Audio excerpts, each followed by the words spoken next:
Ugh. Son of a cracker. All right. Well, Oh, 3, yeah. 2, 1.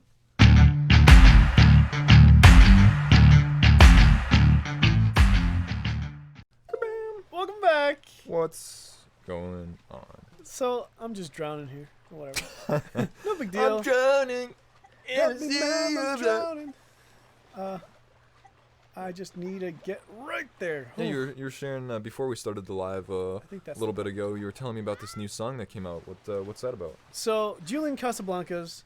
Thank you for bringing that up. I wasn't sure if that actually mattered to you. I'm gonna die in like a couple days. I'm not sure if you cared, but like. There's this really cool song. Julian Casablancas is one of my favorite artists of all time. If you guys don't know him, he is the lead frontman singer of The Strokes, band that started in the early 2000s. This guy is it's just a godsend. For me, he embodies the, the somber tone of music. And because of The Strokes, what they were able to do was pioneer one of the best alternative bands of all time. Like, they were rated number ones or number twos are the best alternative bands of all time, followed behind Depeche Mode, which is amazing competition.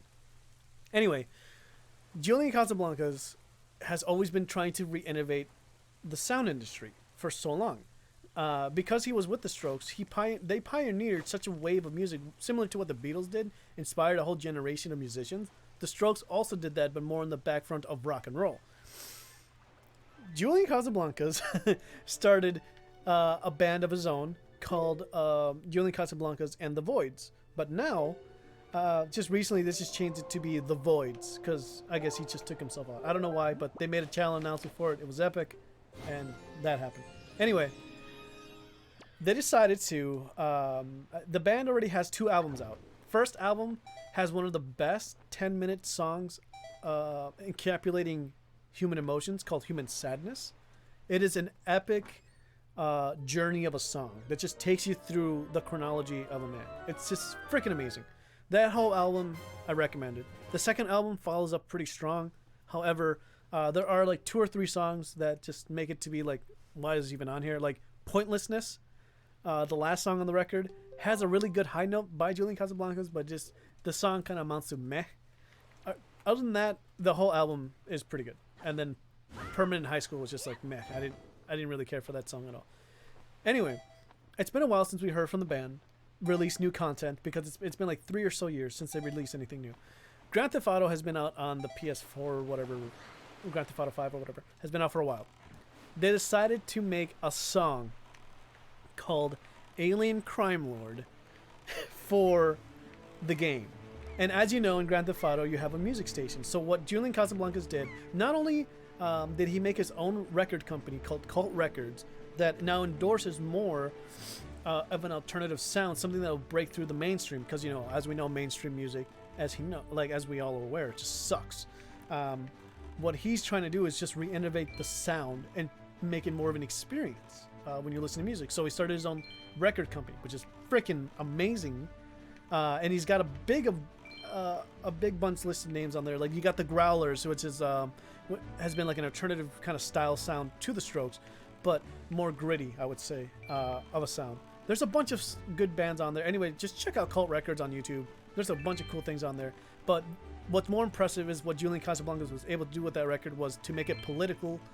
His songs are more political than ever, I guess, or have been. And Alien Crime Lord kind of follows the reckless individual just being able to do whatever he wants, avoiding the police, and just his stance on it. So it's a really interesting song, but what really gets me is that it's similar to a song called Curious, which was on his on their second record of the Voidz.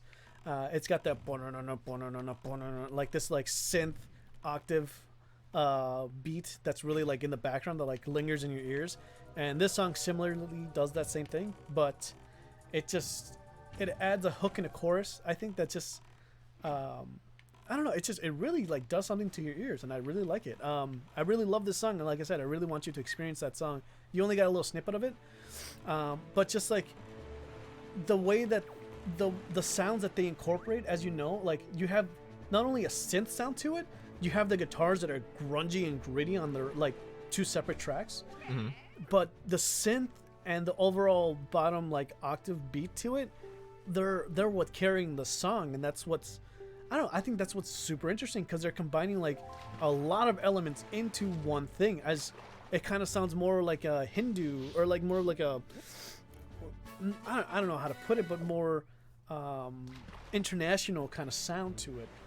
Definitely. Not only does it have that, but it also has this his auto tune. Like, he uses auto tune, but in a completely different way that I've never heard it like this, where the auto tune in the song has an extreme amount of bass to it that when you listen to it on your headphones, it like really bumps in there, and it's what I call the ear candy to songs. That is for me the ear candy of that song, and also the chorus where it has the synth part playing in the chorus, freaking amazing. So I highly recommend you guys listen to that. Alien Crime Lord is a song. The Voidz is the band. Check them out. Let me know what you think. Let me know what you think as well. Yeah, no, that's super cool to... I went on a huge rant about... Like, I love this. I'm really passionate about music. Yeah. I'm a huge music nerd.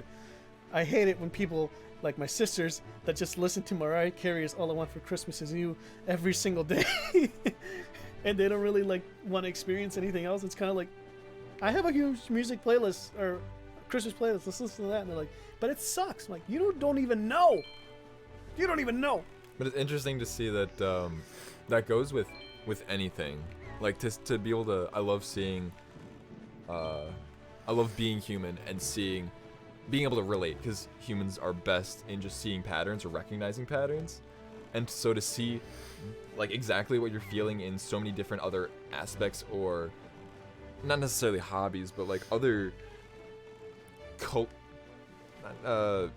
cultures, I guess. Yeah. Kind of thing. Like if we're a car culture or something, there's people who would be like, yeah, I drive a Mustang, but they're just like, cool, everybody owns a Mustang or something like that. Yeah. Whereas the real car people know that, oh, you want to drive a Bugatti. I don't even know. I'm not a car person, but stuff like that. Yeah. Where seeing other relative things, like if you ask me about Cheez-Its, whew, that's a whole nother story. Yeah. But people are like, yeah, I like the original. Like, you don't even know what the fuck you're talking about. Damn it, same guy. No, I completely understand. So I can relate, I guess. I love playing music, and I guess I'm experiencing and learning my own interests and exploring it. But I've really found that, even personally, that with music it's all about like familiarity. But once you get bored with it, you kind of just move on to some things that are more interesting. So like you can have your standard kind of pop culture like standard stuff or whatever. That's just like, hey, it's really easy to get into, but then after a while you get bored of stuff. Yeah. And then that's where, after you've been submersed in a culture long enough, that's where things start getting interesting. That's where like trying to show relatives or other people that are kind of in shallow waters to really explore like the depths of what something is. I mean, for me, I'm always on the lookout for great music, right? Like, I'm always on the lookout for something better, because I know that there is something better out there. But a lot of times people are not going to tell you. You just have to discover it for yourself. Mm-hmm. But I'm one of those people, like, I would love to tell you just all these things, but it's up to you if you want to listen, And usually when people don't, it's like I just usually keep it to myself. So I think a lot of it is also personal interpretation. Like, yeah, it can mean a lot to somebody, but if you're not in the right place or time, it won't mean anything to you. Or like if you're not on the you could just be wasting your breath mainly more than anything. Definitely. Which is, to each their own. For me, I've just gotten to that point of like, if you don't want to learn or do anything, or want to listen, whatever, all right, that's fine, that's with you. But I'm not going to tell you anything else otherwise. I think that's kind of it. Yeah. Anyway, Alien Crime Lord. Listen to that song. Definitely let me know what you think, because it's new, it's interesting, and like I said, I mean I get bored with when I finally find that one song that's like, yes, like when you showed me Joji's Slow Dancing in the Dark for the first time. That song was something new to me, and I freaking fell in love with that song. It was just so raw.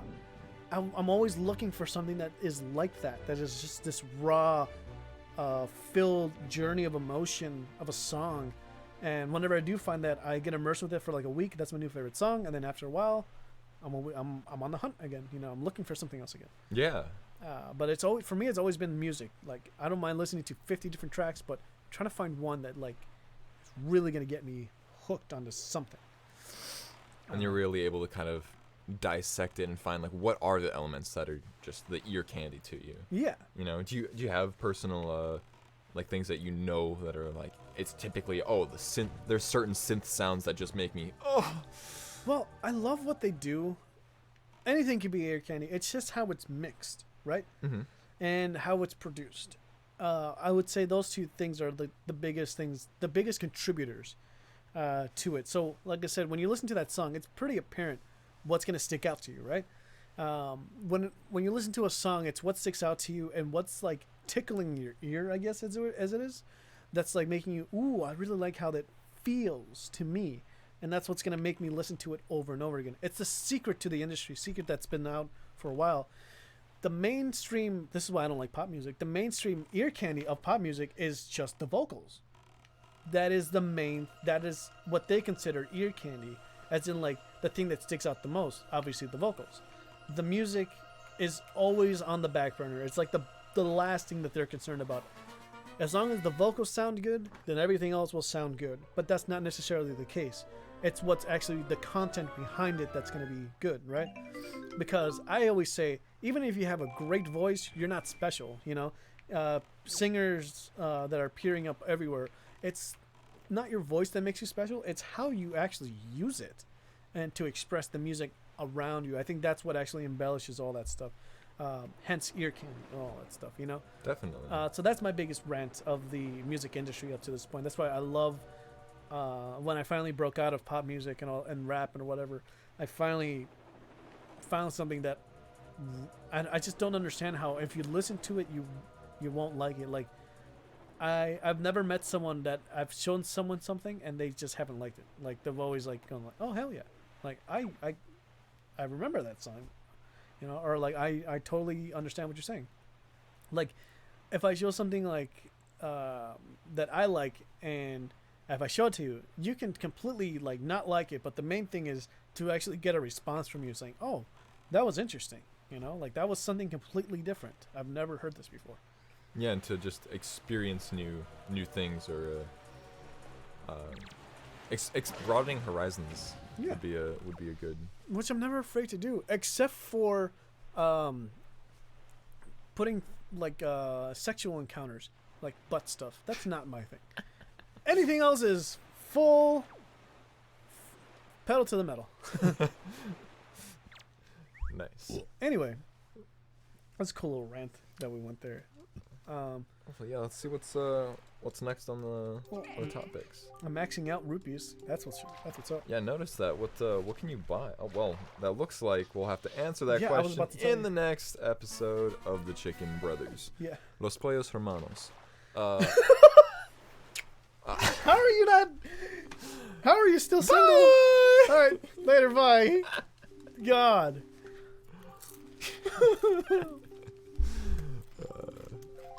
Yeah? Yep, bye.